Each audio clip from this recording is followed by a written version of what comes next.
প্রিয় দেশবাসী, বাংলাদেশ একটি বিশেষ সময় অতিক্রম করছে।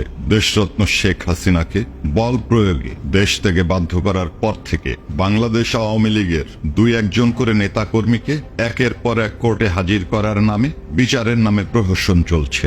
আপনারা দেখেছেন পুলিশ বাহিনীকে টপকে কিভাবে আমাদের প্রিয় নেতৃবৃন্দকে অবজ্ঞা ভরে টিম ছোড়া হচ্ছে, বিভিন্নভাবে বাংলাদেশ আওয়ামী লীগের নেতাকর্মীদেরকে হেনস্থা করা হচ্ছে। আসলে নেতাকর্মীদেরকে নয়, বাংলাদেশ আওয়ামী লীগকে একটি ঘৃণ্য সংগঠন হিসাবে তারা বাংলার বুকে উপস্থাপন করার অপচেষ্টা চালাচ্ছে।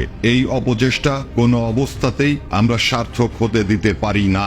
আজকে যারা স্বাধীনতার কথা বলে বিভিন্নভাবে শিক্ষকদের অবমাননা, জাতীয় নেতৃবৃন্দকে অবমাননা করে বিভিন্নভাবে যে ধৃষ্টতা দেখাচ্ছে, আমরা এর তীব্র প্রতিবাদ এবং নিন্দা জানাই। আপনারা লক্ষ্য করেছেন আনসারের যে আন্দোলন তারা করেছে, সেটার মধ্যে তারা লীগকে খুঁজে পায়, রিকশাওয়ালাদের মধ্যে তারা আওয়ামী লীগকে খুঁজে পায়, তারা খুঁজে পায় যে কোনো আন্দোলন যেখানেই হচ্ছে সেখানেই তারা বাংলাদেশ আওয়ামী লীগকে দেখতে পায়। আওয়ামী লীগকে তো এভাবে খুঁজলে পাওয়া যাবে না। বাংলাদেশ আওয়ামী লীগ আমাদের প্রিয় নেত্রীর ডাকে আমরা সবাই একত্রিত হওয়ার জন্য আমরা সংগঠিত আছি, আমরা সংগঠিত হব।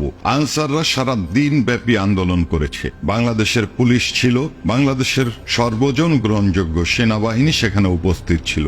সেই জায়গায় কেন ছাত্রদেরকে ডেকে আনা হলো? কেন সেখানে ছাত্রদের সাথে আনসারদের গন্ডগোল তৈরি করা হলো?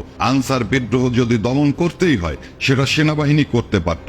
এর জন্য সাধারণ ছাত্রছাত্রীর ব্যানারে যে সন্ত্রাসীদেরকে সামনে আনা হচ্ছে, এর ফল শুভ হবে না, শুভ হতে পারে না। 5 তারিখের পর থেকে বাংলাদেশ আওয়ামী লীগের নেতাকর্মীদেরকে একের পর এক হত্যা করে চলেছে। গাজী গ্রুপের 117 জনকে গতকালও তারা পুড়িয়ে মেরেছে। এই অবস্থা চলতে পারে না, এই অবস্থা আমরা চলতে দেব না। বাংলাদেশের মুক্তিযোদ্ধা যারা জীবিত আছেন, দেশের এই ক্রান্তি লগ্নে আপনাদেরকে সমাজ সংস্কারে এগিয়ে আসতে হবে, তা না হলে দেশটা জাহান্নামে চলে যাবে। আপনারা মুক্তিযোদ্ধা জনতা একতাবদ্ধ হয়ে দেশ জাতিকে আজকে এই ষড়যন্ত্রকারীর হাত থেকে বাঁচানোর জন্য তীব্র আন্দোলন গড়ে তুলবেন। দেশবাসীকে ঐক্যবদ্ধ হওয়ার জন্য অনুরোধ জানাচ্ছি। জয় বাংলা, জয় বঙ্গবন্ধু।